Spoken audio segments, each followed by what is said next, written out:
Encuentros de Café, un diálogo coloquial con personas y personalidades de la cultura de nuestro país. Encuentros de Café, conduce su anfitriona Sandra Capese.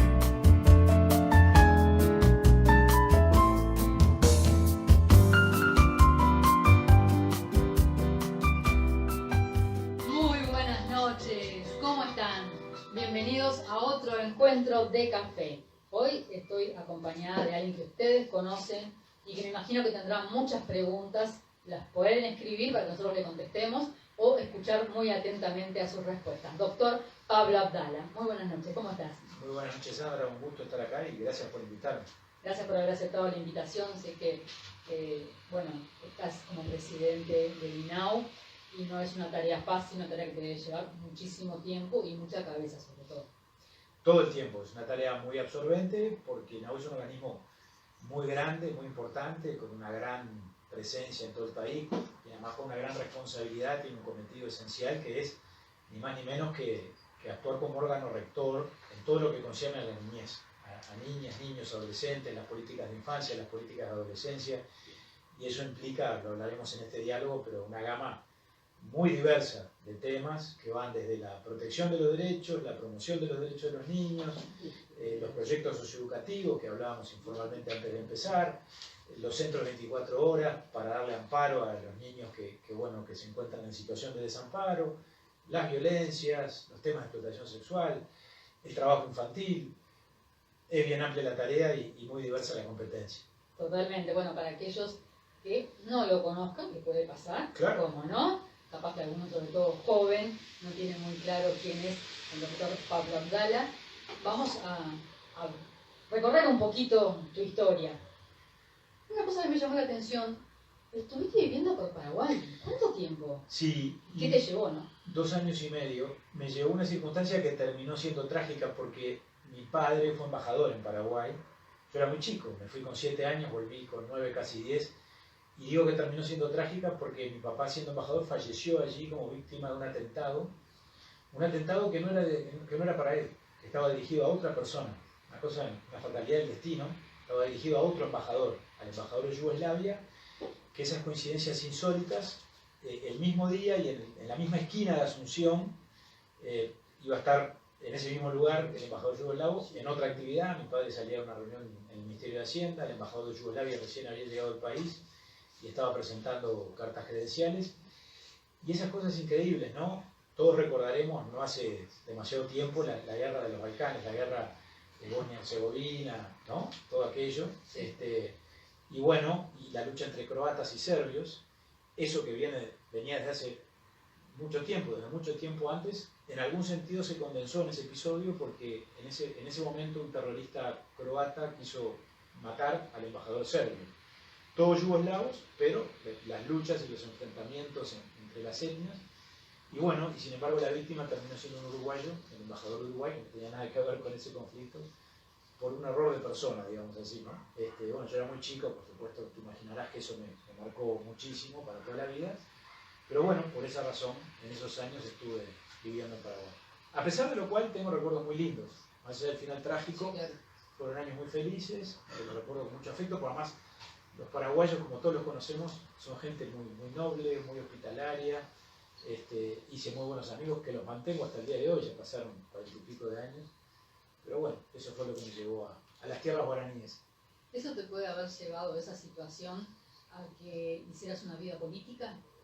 Creo que sí, porque yo nací en una familia muy vinculada a la actividad política. Mi padre fue político, como digo, fue embajador en Paraguay. Antes de eso había sido ministro, siempre vinculado al Partido Nacional, que es obviamente el partido en el que yo milité toda mi vida. Mi abuelo, el padre de mi padre, ya había sido también militante político en los tiempos del doctor Herrera. Y en algún sentido esa tradición familiar la continué yo. La política es una actividad, como cualquier otra actividad, que uno tiene que tener vocación por ella, ¿no? Nada se hace obligado, ¿no? En la vida muchas veces tenemos que hacer cosas porque no hay más remedio que hacerlo. Pero la profesión, la vocación se hace porque uno tiene, en todo caso, gusto o curiosidad primero y después genera una cierta adicción o hasta una pasión por lo que hace. Y la actividad política es una combinación de todas esas cosas. Sí, creo que ser político, si no lo amás, no te gusta, es imposible. Y yo diría que es muy difícil. ¿Cómo es muy difícil ser médico o ejercer cualquier profesión u oficio que uno en todo caso no siente, o no siente vocación por eso, o no se siente atraído por esa actividad? A mí la actividad política me sedujo desde temprano, más allá que también soy abogado, hice mi carrera. Es una actividad compleja la actividad política, porque es una actividad donde hay mucho azar y donde además uno depende de su esfuerzo, pero depende muchas veces de las circunstancias, ¿verdad? Tú podés ser un militante político muy dedicado, trabajar intensamente, hacer todo lo que hay que hacer para poder avanzar en política, pero después si la suerte no te acompaña o si la gente no te vota, difícilmente tengas el retorno que estabas buscando, ¿no? Y tenemos por un lado el corazoncito nacional, por supuesto, pero la otra parte del corazoncito también es nacional, ¿no? Nacional, sí, del Club Nacional de Fútbol, sí, soy completo, blanco y bolsilludo, completo, sí, en ese sentido. Químicamente puro decimos los que somos del Partido Nacional y del Club Nacional de Fútbol. ¿Tú has estado dentro del partido del equipo nacional? En algún momento tuve alguna incursión en el fútbol, en la parte de directriz, ¿no? Digo, jugar a la pelota de chico, pero siempre fui patadura, nunca me dediqué, por supuesto, formalmente a practicar el deporte, pero sí desde el lado de la política deportiva. O sea, me vinculé a Nacional, integré la terna de delegados en los tiempos de don Seferino Rodríguez, por un periodo corto, fueron un par de años. Y bueno, es un mundo muy especial, ¿no? El de la dirigencia política, el de la dirigencia del fútbol, quiero decir, no es, digamos, muy equivalente al de la actividad política. A veces la gente cree que hay como una similitud o una equivalencia entre la actividad política partidaria, digamos, o política de gobierno, con la actividad de política dedicada a la conducción del fútbol. Se pueden parecer en algunas cosas, pero los códigos son bien distintos. Es muy duro, hay que conocer ese medio y adaptarse a él. Yo no me adapté mucho, te lo confieso. Me encanta el fútbol, soy apasionado del fútbol, sigo a Nacional, sigo a la selección como buen uruguayo, pero me di cuenta cuando hice esa incursión que no era lo mío, y por eso duré bastante poco. Sí. Casado, con hijos, contanos un poquito. Felizmente casado con Adriana Ibarra, que es mi señora desde hace 20 años, ahora en marzo. Bueno, felicidades. Sí, estoy cumpliendo 20 años el 31 de marzo, nos casamos en el año 2001 y somos padre y madre de 3 hijos que realmente nos han hecho muy felices a ambos, de 18, de 15 y de 11 años, el más grande es varón, Juan Ignacio, y después 2 nenas que se llaman Federica e Inés. Y bueno, y como le ha pasado a todos los que han sido padre o madre, los chicos te cambian la vida, ¿no? Te la cambian para bien, por supuesto, te cambian la perspectiva. Y te cambian la vida en el sentido de que una vez que sos padre, es como que vivís para tus hijos, ¿verdad? Primero los hijos y la familia, bueno, y por todo lo demás, por supuesto. Pero es algo que siempre vale la pena, es decir, capaz que si lo razonás antes de experimentarlo, se te puede generar alguna duda, o objetivamente o racionalmente decís, bueno, no, prefiero no complicarme la vida. Después que sos padre y entre comillas te complicás la vida, te das cuenta que tiene sentido. ¿Alguno de ellos, sobre todo el más grande, se perfila por el lado político? Bueno, Ignacio acaba de cumplir los 18, ni siquiera llegó a votar en las últimas elecciones, porque lo cumplió en noviembre, y bueno, las elecciones fueron el otro año, en el 2019, lo cumplió ahora en noviembre del 2020. Pero ya milita en política, sí, me ha acompañado, le gusta, pero por supuesto, yo obviamente trato de no incidir ni de forzar esa vocación, porque como decíamos hoy, tiene que ser una cosa espontánea, natural, y el tiempo dirá, y por supuesto hay que estudiar, yo siempre le digo lo mismo, a mí fue la condición que me pusieron. Está bien militar en la actividad política si uno le gusta, pero obviamente la política no te garantiza una forma de vida, porque como decíamos hoy, a ver, capaz que en política te va bien y perdurás, y bueno, y por lo tanto te dedicas a eso, pero obviamente tenés que vivir de algo. Yo me recibí de abogado en su momento, y bueno, lo que le digo a mi hijo es, tú tenés que estudiar, tenés que tener una carrera, una profesión, un oficio o una actividad, y además militar en política si te gusta. Y va un poco por ese camino, Pero papá se pone orgulloso. Bueno, sí, me gusta. A ver, a uno lo que le gusta sobre todo, y eso es parte de esta experiencia maravillosa de ser padre, es verse prolongado en sus propios hijos, ¿no? Y cuando digo prolongado, lo digo en el sentido más completo del término, prolongado y superado, ¿no? Cuando uno ve que su hijo es mejor que uno en muchas cosas, y yo me estoy dando cuenta ahora, que mi hijo es mucho mejor que yo, entre otras cosas porque es hijo de otro tiempo. Entonces, yo no manejo como maneja él las redes sociales, la tecnología, ¿verdad? Y eso no sé si lo hace más inteligente, pero evidentemente le da un bagaje de información y de acceso a determinadas cosas que yo no tengo. Entonces, hoy él con 18 años, a mí me supera en muchísimas cosas y tengo 54. ¿Te ayuda? Me ayuda mucho y además te repito, me resulta algo muy lindo ver que mis hijos, también me pasa con la de 15, por ahora un poco menos con la de 11, porque es más chica, ver cómo ellos me enseñan a mí un montón de cosas.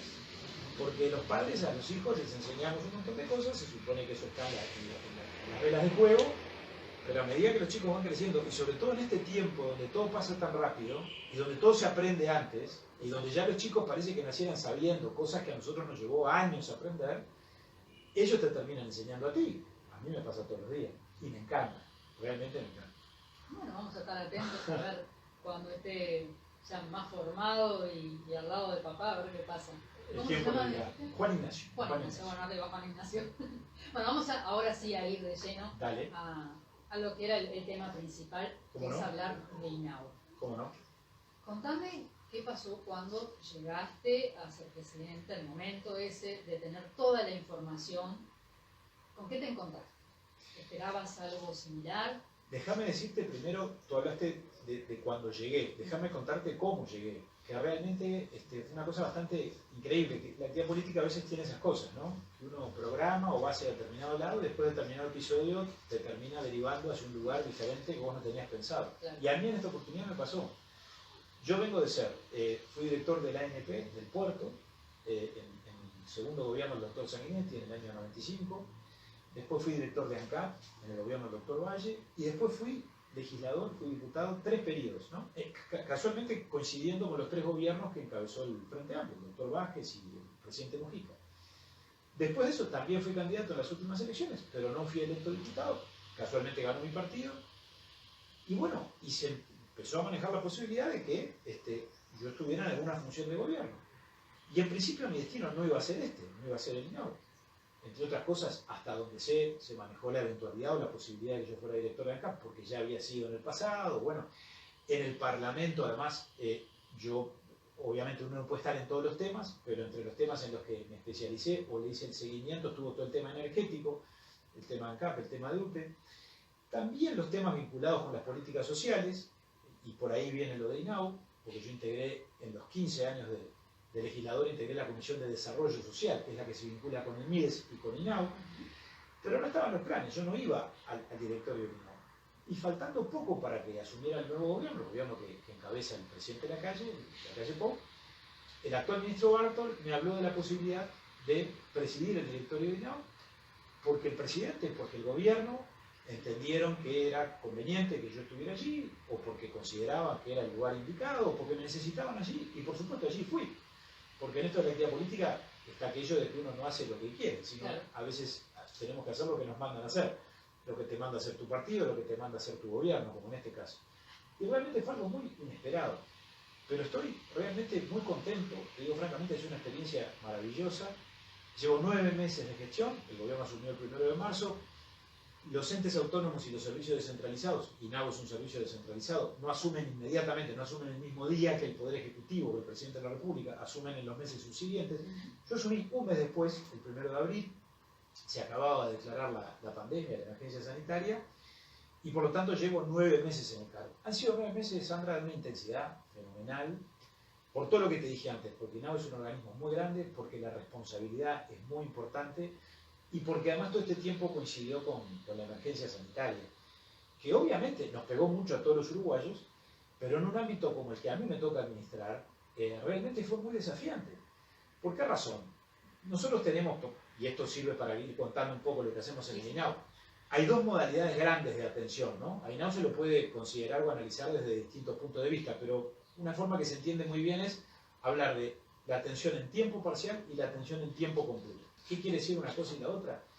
Tiempo parcial es, lo hablábamos informalmente, todo ese mundo gigantesco que administra INAU de los centros CAIF, los centros de primera infancia, los clubes de niños, los centros juveniles, es decir, los centros socioeducativos donde los chicos viven en su casa, o las chicas, las niñas, los niños, los adolescentes, viven con su familia, con su padre, con su madre o con su familia, van a la escuela, van al liceo y a contraturno concurren a un club de niños, a un centro juvenil, o cuando son muy chiquitos todavía no van a la escuela, pero van a un centro de primera infancia, a un centro CAIF, y allí reciben atención, reciben cuidados y también reciben apoyo educativo, sobre todo los que están en la franja de infancia y los que están en la franja de adolescencia. Claro.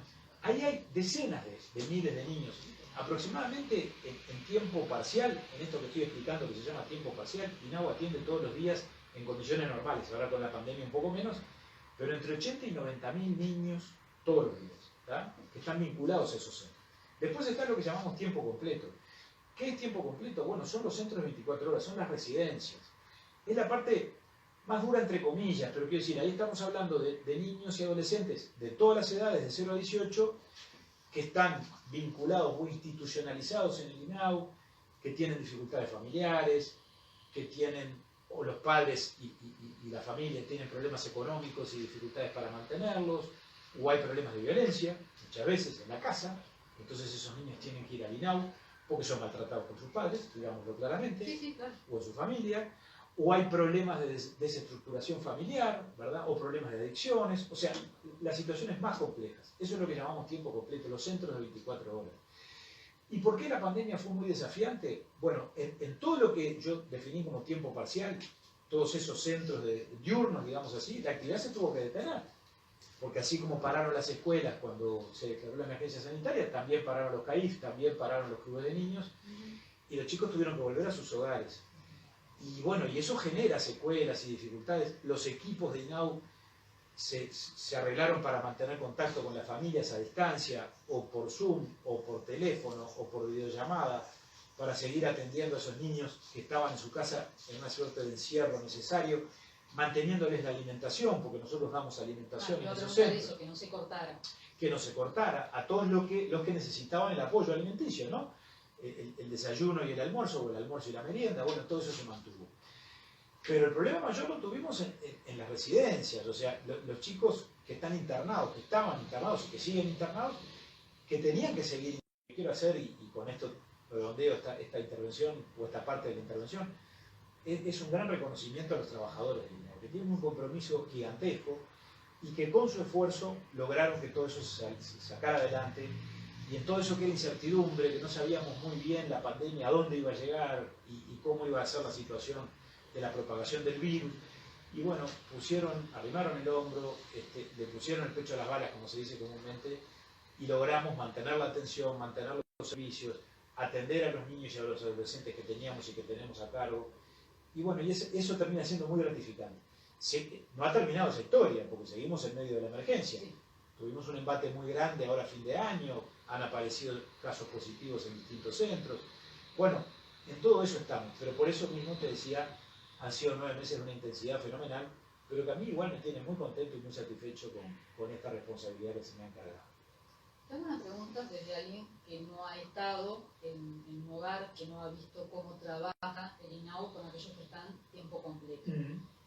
Creo que muchos tienen la idea de lo que se ve en películas, sobre todo que se ven en películas de hace unos años, como un orfanato donde entras a un lugar, hay un comedor gigante por acá, u otro lugar enorme lleno de camas y unas personas que están, vengan para acá, hagan aquello. ¿Cómo es en este momento? Es buena la pregunta, porque muchas veces, claro, la gente asocia el INAU con eso, ¿no?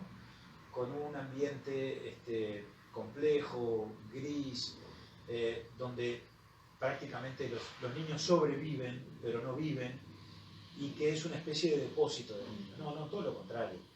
En el INAU la atención es muy digna. Los centros de 24 horas, estas residencias, por supuesto habrá algunas mejores que otras, no digo que no. Están las que son de gestión directa, o sea, las que INAU lleva adelante con sus propios funcionarios y con sus propios recursos, y están las otras que se llevan adelante por convenio, o sea, con organizaciones de la sociedad civil. Pero todas, en general, tienen niveles de atención muy dignos. Allí los chicos reciben, alimentación de calidad, contención, por supuesto, viven bajo techo de manera digna, tienen una buena cama, ¿me explico? No viven hacinados, ni cosa que se les parezca. Van a la escuela, porque aunque viven en un centro de INAU de 24 horas, el que está en edad escolar va a la escuela, el que está en edad liceal va al liceo, ¿verdad? La diferencia es que en lugar de vivir en su familia o con su familia en su casa, su familia es el INAU y es el centro de 24 horas. Aún así, ya que hablamos de la familia o del concepto familia, con eso solo no alcanza. Yo siempre digo, el Estado, que en este caso es el INAU, quien tiene a su cargo en nombre del Estado la atención de esos niños y de esos adolescentes, es buen tutor, porque como tutor cuida de esos niños y de esos adolescentes que necesitan cuidado, ¿verdad? Y cuida muy bien, en condiciones de mucha dignidad. Pero no es buen padre ni buena madre, porque padre y madre es la familia. Y el Estado, por lo tanto, en eso no puede sustituir a la familia. Puede sustituirla en todo lo demás, pero no en ese plus, no en ese complemento que todos los que tuvimos la suerte de poder crecer en una familia y de recibir el afecto y el calor y el cariño y el apoyo que uno recibe de su padre, de su madre, de sus hermanos, del núcleo familiar, más allá de cómo esté compuesto, eso no lo da un centro de 24 horas, no lo da una institución del Estado, por mejor que sea la institución del Estado. Por eso es que ahora, y no es algo que se nos haya ocurrido a nosotros, eso está en el propio Código del Niño, está en las normas internacionales, lo que tenemos que trabajar intensamente es por ver si logramos que haya más acogimiento familiar, que esos niños y esos adolescentes que necesitan, por lo tanto, esa familia sustituta o que necesitan, por lo tanto, el amparo que no les dio su familia biológica o su familia de origen, bueno, lo puedan recibir de una familia de acogida, lo puedan recibir de una familia adoptante, en vez de recibirlo necesariamente de un centro de 24 horas del Estado. O sea, el centro de 24 horas va a seguir existiendo, pero tenemos que trabajar para que cada vez haya menos niños internados en el centro de 24 horas y más niños, o sea, que el Estado sea un facilitador para que esos niños puedan vincularse a una familia de acogida o a una familia adoptante que, bueno, que sustituya a esa familia biológica que el vínculo por alguna razón se rompió, se debilitó o algo por el estilo. ¿Cómo sería una familia de acogida? ¿Qué características tiene? Bueno, lo que pasa es que ahí tenemos que distinguir otro concepto, o sea, el concepto de institucionalización del concepto de internación, ¿verdad? Los niños y adolescentes que están internados en el INAU son los que están residiendo en esos centros de 24 horas. Después tenemos niños y adolescentes que están institucionalizados pero no internados, o sea que tienen un vínculo con el INAU pero no residen en un centro de 24 horas y por ejemplo están vinculados a las familias de acogida. ¿Qué son las familias de acogida? Es el sistema de acogimiento familiar. INAU tiene inscritas lo que llaman familias amigas, ¿tá? Son familias uruguayas, ¿verdad? Que en este momento son en el entorno de las 700, 800 más o menos, y tenemos 2.000 niños y adolescentes que viven con esa familia, que en lugar de vivir en un centro 24 horas, el Estado ha logrado vincular a esos niños y adolescentes con esas familias de acogida. Esas familias reciben apoyo del INAU, reciben una asistencia económica por cada niño que atienden y tienen la obligación de cuidar a esos niños, ¿verdad? Como si fueran su propia familia.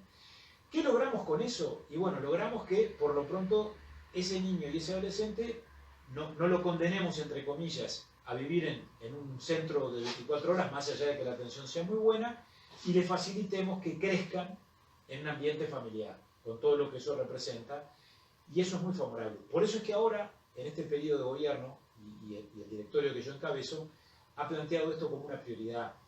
¿Qué nos proponemos hacer? Bueno, ver si logramos ampliar ese sistema que hoy, repito, tiene 2.000 niños en esa situación, si podemos lograr que haya más familias y más niños viviendo en ese sistema, menos niños internados en un centro de 24 horas, esa es la idea, más familias adoptivas, la adopción es un régimen paralelo a todo esto, pero muy importante, y por esa vía lograr esto que yo estoy diciendo, o sea, más acogimiento familiar y menos internación en centros del Estado.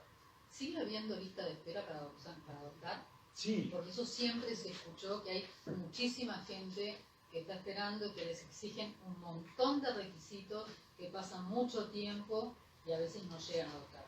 Es cierto. Ahí nos encontramos con un gran atraso en lo que tiene que ver con la tarea que INAU hace con las familias que quieren adoptar, ¿verdad? El sistema de opciones implica que las familias se presentan al INAU, dicen quiero adoptar un niño, o quiero adoptar una niña. Y bueno, y entonces ahí empieza un largo proceso que es el proceso de valoración de esa familia. INAU lo que hace es analiza o estudia si esa familia está en condiciones de adoptar a un niño, si está en condiciones de darle contención, de darle todo lo que a un niño se le debe dar para su formación, educación, crecimiento.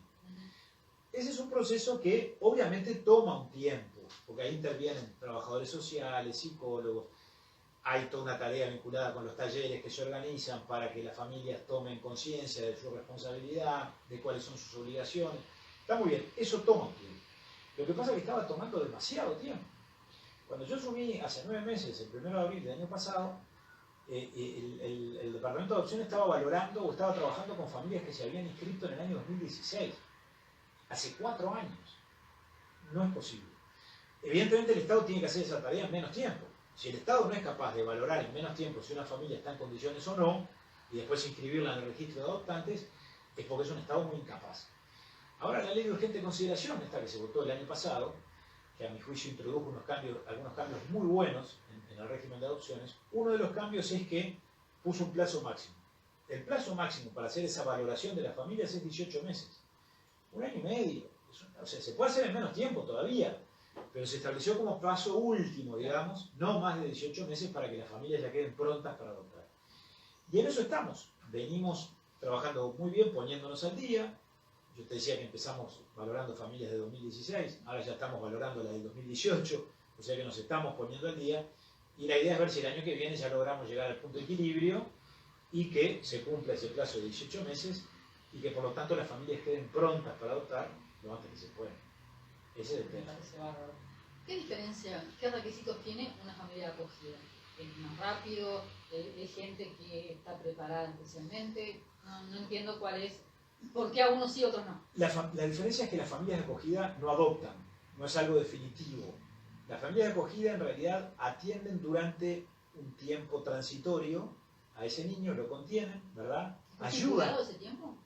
No está estipulado, está definida la transitoriedad. Después en los hechos, si ese niño está bien con esa familia, si está a gusto y si la familia está a gusto con él, de hecho esas situaciones se van prolongando. Se supone que no es lo deseable o lo indicado, porque a veces allí se producen situaciones donde obviamente se van generando lazos entre ese niño que se supone que no va a ser hijo adoptivo de esa familia, porque es una familia de acogida que tiene un contrato con el INAU, en realidad un convenio con el INAU por el cual se hace cargo del niño y el INAU supervisa esa situación y además aporta recursos o le da dinero para el mantenimiento de esos niños. En realidad no es una cantidad muy grande, estamos hablando de 3 BPC, 3 bases de prestaciones. La BPC está en unos 4.000 pesos, o sea, ponele 12.000 pesos por mes por niño atendido, para que ese niño viva en esa casa y lo mantenga razonablemente, dignamente. El problema es que si esos lazos se producen, que a veces pasa, porque la familia se encariña con ese niño y el niño se encariña con ella, es muy difícil para el INAU decir no va más y decirle, bueno, ahora ese niño entonces ya no está más con esa familia y se lo damos a otra. Porque eso obviamente después trae consecuencias, consecuencias emocionales, afectivas, genera una serie de complejidades. Entonces, claro, ahí es una situación que hay que administrar con mucho criterio, con mucha inteligencia. El trabajo de los equipos, cuando digo los equipos me refiero a los psicólogos, a los asistentes sociales, es muy importante.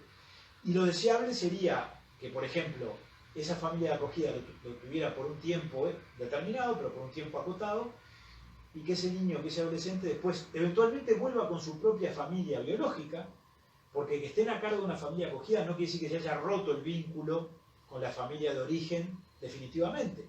Capaz que esa familia de origen tuvo problemas económicos o problemas familiares o problemas personales que los logró superar, porque el Estado le apoyó a esa familia a salir adelante en el problema que sea y se pueden hacer cargo de su hijo nuevamente. O eventualmente ese niño que va creciendo además y deja de ser niño y se va convirtiendo en adolescente, bueno, eventualmente termina en un proceso de adopción. Es decir, la casuística es interminable y por supuesto las vías de salida del sistema son muchas. Pero tenemos que trabajar siempre con la perspectiva de que nosotros estamos a cargo del cuidado de ese niño y de ese adolescente hasta los 18 años. No es para toda la vida, no puede ser para toda la vida. Y ese niño un día deja de ser niño y pasa a ser adolescente, y un día deja de ser adolescente y se vuelve una persona joven y después termina siendo una persona adulta. No puede vivir institucionalizado. Porque si vive institucionalizado, obviamente lo estamos condenando, porque estamos condicionando su futuro, estamos condicionando su propio desarrollo personal, su propio desarrollo humano, su propio crecimiento. Tiene que encontrar su lugar en la vida. Y la combinación inteligente de todos estos factores y de todos estos ámbitos y de todas estas herramientas es lo que tiene que conducir a que ese niño y ese adolescente, por lo tanto, pueda desarrollarse y pueda volar, por decirlo de alguna manera. Perdona que voy a insistir un poquito Dale. en este tema para que quede más claro. Sí. Entendí clarísimo las diferencias a nivel práctico, de una cosa es por un tiempo, otra cosa es adoptar, que ahí es como un hijo natural, es para toda la vida. Pero, ¿qué se le exige a ese matrimonio, a esa familia de acogida? ¿Le hacen los mismos... Sí, buena pregunta. Los mismos seguimientos? Me dijiste que sí, pero se le exige, por supuesto, que tenga una vivienda con ciertas características de los padres, estudios psicológicos, etc. Es muy buena la pregunta porque me faltó aportar ese dato. Por supuesto que hay una valoración de la familia. Así como las familias adoptantes, más allá de que son dos sistemas distintos, se presentan al INAU y se las valora para que se conviertan en familia adoptante, con todas las consecuencias que tiene, ¿no? Porque el que adopta un hijo en condiciones legales, una vez que, primero el INAU, y vuelvo un poquito para atrás, el INAU hace lo que se llama la integración, o sea, la tenencia provisoria. Una vez que el INAU valoró esa familia y esa familia está inscrita en el registro, está pronta para adoptar, y hay un niño que, que se adapta muy bien a las condiciones de esa familia y la familia está de acuerdo con adoptarlo, se produce la tenencia provisoria. Ahí hay un periodo de seguimiento de 1 año. Después de ese periodo de seguimiento, si todo sigue bien, como ocurre en la mayoría de los casos, se va a la justicia y se gestiona lo que se llama la adopción plena. Una vez que el juez decreta la adopción plena, ese hijo es hijo como tú sos hijo de tu padre y tu madre y yo de mi padre y de mi madre. Es un hijo en la plenitud de los derechos de la filiación, ¿verdad? Es un hijo que tiene derechos sucesorios, ¿verdad? Que lleva el apellido de su padre, etcétera, etcétera, etcétera. Eso es la adopción. Ahora, de la misma forma que se valora esa familia, en el sistema de acogimiento familiar, donde no se dan todas esas consecuencias de la adopción, porque el estatuto de la adopción es un estatuto aparte, acogimiento familiar quedó claro que es una forma de institucionalización, que es un mecanismo que el INAU tiene a los efectos de la atención de niños que tiene a su cargo. Bueno, igual esas familias se las valora, porque cuando el INAU le entrega a una familia de acogida o destina a una familia de acogida el cuidado de un niño, tiene que tener la certeza de que el niño va a estar bien, y de que lo van a atender bien, y de que no lo van a maltratar, y de que lo van a tratar bien. Por lo tanto, hay una valoración previa, y esas familias que se presentan diciendo yo quiero ser familia de acogida o estoy dispuesto, por supuesto tienen que quedar constituidas como tales. Para eso INAU tiene lo que llaman las unidades de valoración. En cada departamento hay, Montevideo y los 18 departamentos del interior, una unidad de valoración de las familias. Y allí trabajan nuestros técnicos y dicen, sí, esta familia está en condiciones, y la recomiendan al directorio que se constituya como familia amiga, digamos así, y se la constituye. Acogimiento familiar asimismo admite distintas modalidades. Está lo que se llama la familia extensa. ¿Qué es la familia extensa? Dentro del sistema de acogimiento familiar, la familia extensa es el abuelo, es el tío. O sea, cuando hay un vínculo de consanguinidad con el niño, porque los padres por alguna razón no pueden hacerse cargo de él, pero sí se puede hacer cargo la abuela, el tío, un tío segundo, un primo. Eso es lo que llamaríamos familia extensa, dentro del sistema de acogimiento familiar. Después está lo que se llama la familia amiga propiamente dicha. ¿Qué es la familia amiga? Bueno, la familia amiga es la familia que en todo caso tiene algún vínculo con el niño porque lo conoce de antes, o porque es una familia por afinidad, o porque es vecino, ¿verdad? De donde el niño nació, de la familia de origen, y lo conoce y está dispuesto a hacerse cargo de él, aunque no tiene parentesco ninguno. Y después está lo que llamaríamos familia ajena, que ahora ya no se habla más de familia ajena, sino que se habla de familia amiga propiamente dicha. Una familia que no ha tenido hasta ese momento ningún vínculo con el niño, no lo conoce, no sabe quién es, pero está pronta en el INAU para hacerse cargo de un niño que el INAU le destine, y entonces el INAU le destina un niño, y desde ese momento se conocen y empiezan a vivir juntos, o ese niño empieza a vivir en el ámbito de esa familia. Perfecto. Entonces ya está, pero un montón de preguntas todas al mismo tiempo, pero bueno. Con respecto a los adoptantes, a las familias adoptantes, ¿pueden haber utilizado o se puede utilizar el decir, bueno, para ser adoptante me llevaba capaz que 3, 4 años o más y no lográbamos adoptar, o sabemos que la cosa viene por ese lado y es mucho tiempo? vamos a ser familia amiga. Sí. Vamos a decir, bueno, lo tengo de acogida y sabemos que después vamos a pedir de adoptar, como ya estuvo con nosotros, va a ser más fácil. ¿Pueden haber usado ese camino como alternativo en vez de anotarse como adoptante? Eso en los hechos puede darse, puede ocurrir, o sea, ocurre de hecho. El sistema no está diseñado para eso. Y tampoco es deseable que ocurra. En esto lo mejor es, lo más sano es, digamos, la clara separación y división entre un sistema y el otro. Ahora, en la práctica a veces ocurre esto que tú estás diciendo. Y entonces, ¿qué pasa? A ver, la regla es que la adopción implique el proceso de selección que hace el INAU. Ese es el sistema básico, ¿no? Esa es la regla general. Como toda regla puede admitir excepciones. Incluso los jueces, porque el INAU no es el que decreta la adopción, la potestad de crear el estado de adopción, o sea, de dar un niño en adopción, es una potestad judicial. Es del juez, es el juez de familia, quien dice sí o no.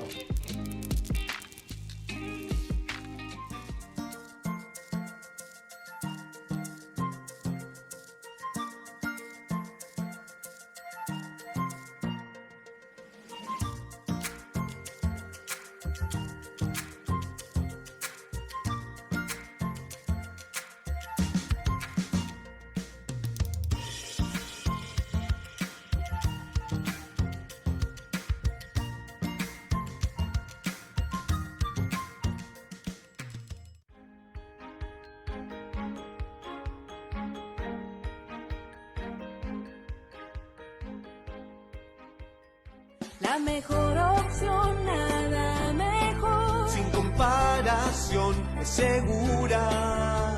Cortinas Cortiluz. También reparamos, También lo asesoramos. Nos ocupamos de su seguridad. Si necesita tranquilidad, Cortiluz.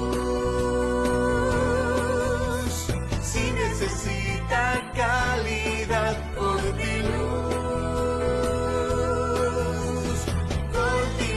protege su inversión.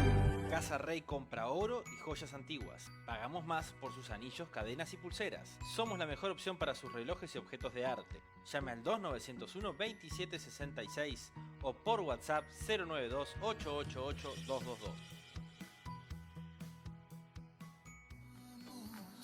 Si tú quieres un atajo y lo quieres para abajo, yo te llevo bien callado. Vente pa' acá, vente pa' acá, vente pa' acá.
Seleccionar una familia y recomendarle al juez. Ahora, en la práctica ha sucedido históricamente que cuando el juez advierte que hay una situación de hecho, le llega a su consideración una situación de una familia que en los hechos, lícitamente, ¿no?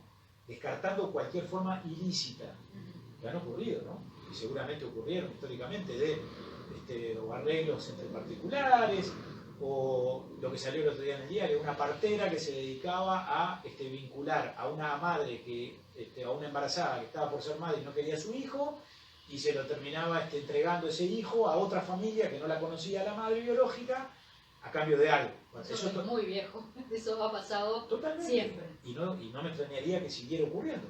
Pero quiero decir, eso es totalmente ilegal, está fuera del sistema, está fuera de las normas y está fuera de la ética, sin duda. Sí, ¿no? O sea, descartando esas situaciones, sin embargo, pueden darse situaciones de hecho lícitas, ¿verdad? O sea, fuera de esas situaciones viciosas o pecaminosas. A ver, pongámosle una situación donde un niño terminó viviendo de hecho a cargo de un tío o de una tía porque los padres no se hicieron cargo.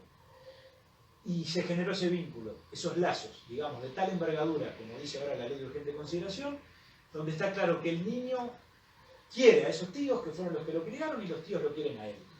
Bueno, y esos tíos van y se presentan a la justicia sin haber pasado por el INAU, sin haber hecho todo el proceso de selección del INAU, y le dicen al juez, bueno, mire, señor juez, la situación real es esta. Hace 10 años que este niño, que es nuestro sobrino, por ejemplo, entre 1000 ejemplos que pueden darse, está a cargo nuestro porque sus padres nos lo entregaron o nos pidieron que nos hiciéramos cargo porque no estaban en condiciones, porque se fueron del país, porque tenían un problema de adicciones, lo que tú quieras.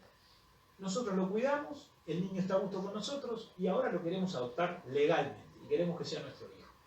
Si el juez, que tiene que hacer su propia indagación, que tiene sus propios equipos técnicos, porque equipos técnicos especializados en esto no tiene solo el INAU, el juez de familia también tiene psicólogos, asistentes sociales, está el Instituto Técnico Forense, llega a la conclusión de que esa situación es real y de que lo mejor para el niño, porque acá hay un concepto que es lo que dice el código, el interés superior del niño. El juez llega a la conclusión que lo mejor para el interés superior del niño es que efectivamente ese niño sea adoptado por esa familia, va a decretar la adopción. Y después se la va a comunicar al INAU. ¿Me explico? Claro. O sea, ahí no se dio todo ese proceso de selección. Esas situaciones son lícitas, son legítimas. Pasaron siempre también. O sea, sería la parte virtuosa de todo esto. Ahora lo que la ley de urgente consideración hizo fue darle forma legal a eso. Y puso límites. Le dijo al juez, bueno, usted puede hacer eso, pero lo tiene que hacer cuando haya una situación de tenencia lícita, como decíamos recién, Claro. que haya lazos de tal envergadura donde quede claro que lo mejor para el niño es eso, y en ese caso puede dar en adopción a ese niño, a esa familia, pero tiene que notificarlo al INAU. Porque el INAU tiene otra tarea que cumplir, que es muy importante, que hasta ahora no se cumplía cabalmente y estaba muy dispersa, que es el derecho a la identidad, que es llevar un registro de las adopciones, de todas las adopciones, no solo aquellas donde el INAU interviene. También una adopción de estas características, donde el juez, que es el poder superior en esta materia, o el que tiene la última palabra, dispuso la adopción, pero en algún lado tiene que quedar registrado eso, y no solo en ese juzgado. Entonces, ese registro, desde la aprobación de la ley de urgente consideración, ahora lo lleva al INAU, para que haya historia de vida, para que alguien que pasó por una situación de esas a los 8, a los 10 años, cuando tenga 50, si se le ocurre saber cuál fue su origen, quiénes fueron sus padres biológicos, cuál fue el juez que determinó la adopción, bueno, concurre al INAU y todo está debidamente registrado. Está bárbaro eso, es muy importante. Claro que sí. No sé si en esta época se estila el que se le cuente al niño, mirá, sos al niño o cuando son más grandes o cuando corresponda, sos adoptado o es algo que como que queda, se disuelve y no se cuenta.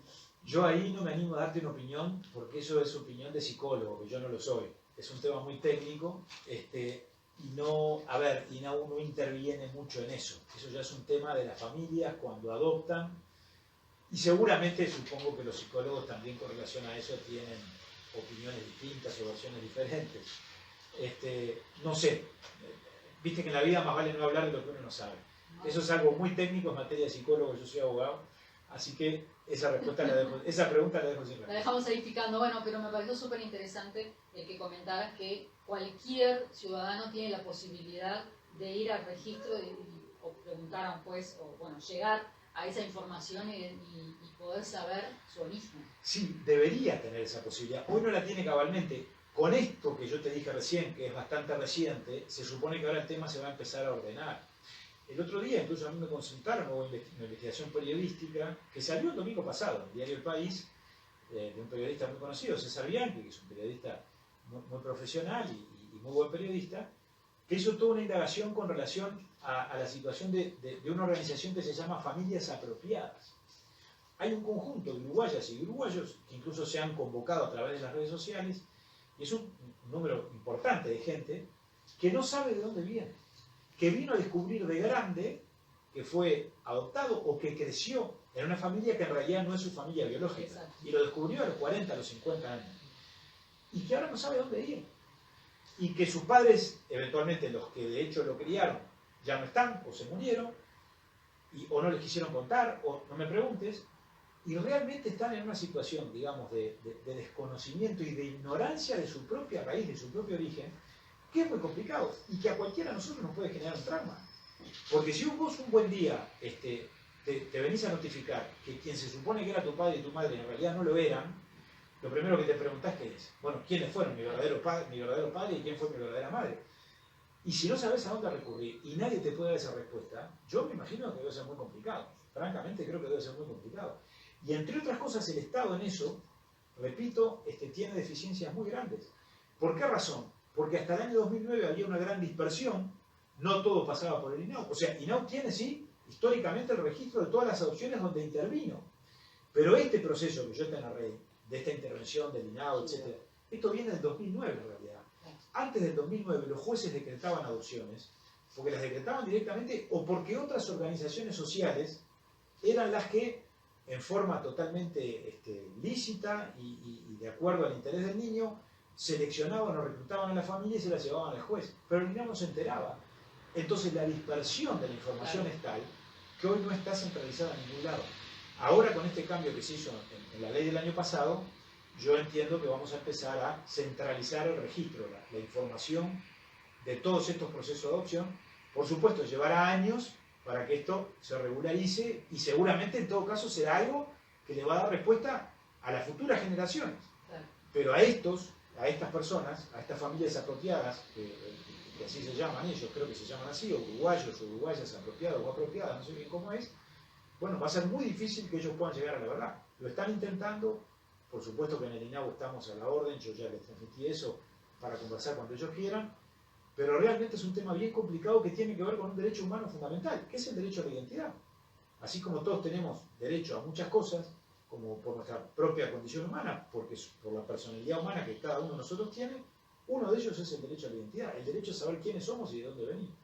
Sí, además pensando también en algo más extremo, que es por ejemplo un caso de una operación, un accidente de algo, una enfermedad, que muchas veces necesitamos saber quién realmente son nuestros padres, nuestros hermanos, Claro. porque se necesita o un donante de un órgano, Sí, de médula, de lo que exacto, sea. claro. Y si vos decís, bueno, está, pero tengo a mi Sí, papá, todos los tengo a mi temas mamá, y genéticos, después, digamos. no, mirá, nosotros no podemos, y se viene abajo un montón de cosas. Totalmente. Es bastante más delicado que Sí, no es solo saber por la saber. identidad, por supuesto, que por favor es básica, pero Hay que hablar, hay que eso hablar. también. Hay que hablar. El tiempo se nos está yendo, nos queda re poquitito, pero Bueno, aunque sea bien cortito, me gustaría que les hicieras a todos los que nos están mirando una aclaración que hablábamos antes de estar al aire, que era con respecto a los menores infractores. sí, Que tú me comentabas que no está dentro totalmente, porque sí en algunas cosas claro. están en conjunto. ¿Qué pasa? ¿Es del INAU? ¿No corresponde al INAU? A ver, hasta el año 2015, INAU tenía toda la competencia, es decir, todo lo que yo te comenté antes, tiempo completo, tiempo parcial, los proyectos socioeducativos, los CAIF, los centros de 24 horas para niños que estaban en situación de desamparo, y además toda la competencia de lo que se conoce como la minoría infractora, es decir, de los adolescentes en conflicto con la ley, los que cometían un delito o una falta a la ley penal, según la terminología, un hurto, una rapiña, un homicidio, y no se encargaba de todo eso. Era una competencia demasiado grande. Y realmente yo creo que fue una decisión muy sabia. Yo era legislador en ese momento, trabajé en ese proyecto, y no solo lo voté, sino que además trabajé en el proceso legislativo. En el año 2015 hubo un acuerdo político entre todos los partidos, gobierno del Frente Amplio, nosotros estábamos en la oposición, pero hubo un acuerdo entre todos los partidos, se creó lo que se conoce como INISA, el Instituto de Inclusión Social Adolescente, que se encarga de esa parte. O sea, del INAU salió ahora la competencia vinculada con la minoría infractora, que está a cargo de este organismo especializado, que es un ente o un organismo público de la misma jerarquía que el INAU.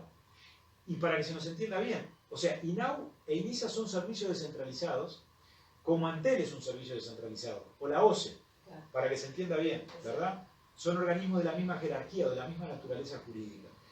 De todas formas, como INISA fue un desprendimiento del INAU, porque cuando se crea el INISA, parte de los trabajadores del INAU pasan a INISA para encargarse de esa competencia, o sea, todo lo que hace los procesos de reeducación, de reinserción social, de los menores que habían delinquido, que se habían apartado de la ley o que habían incumplido con la ley penal. Bueno, también hubo una transferencia de recursos económicos, de recursos materiales, etc. Pero obviamente es un organismo muy joven el INISA, ¿no? Que ha crecido mucho en estos años, pero que lleva 5, 6 años de actuación. Entonces no tiene una presencia nacional en todo el territorio nacional, en todos los departamentos, tiene una fuerte presencia en Montevideo, pero en muchos departamentos donde INISA no tiene locales, no tiene centros, allí los procesos socioeducativos siguen a cargo del INAU. O sea, INAU sigue haciendo esa parte para INISA.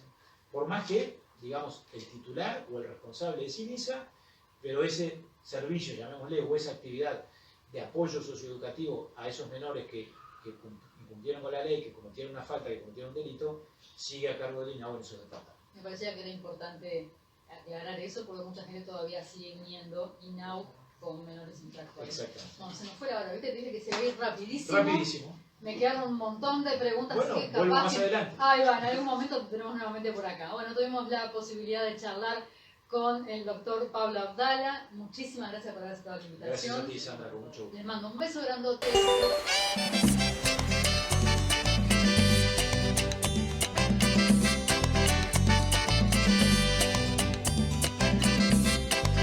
Ojalá que llueva café en el campo, que caiga un aguacero de yuca y té, del cielo una harina de queso blanco y al sur una montaña de berro y miel. Oh, oh, oh, oh, ojalá que llueva café.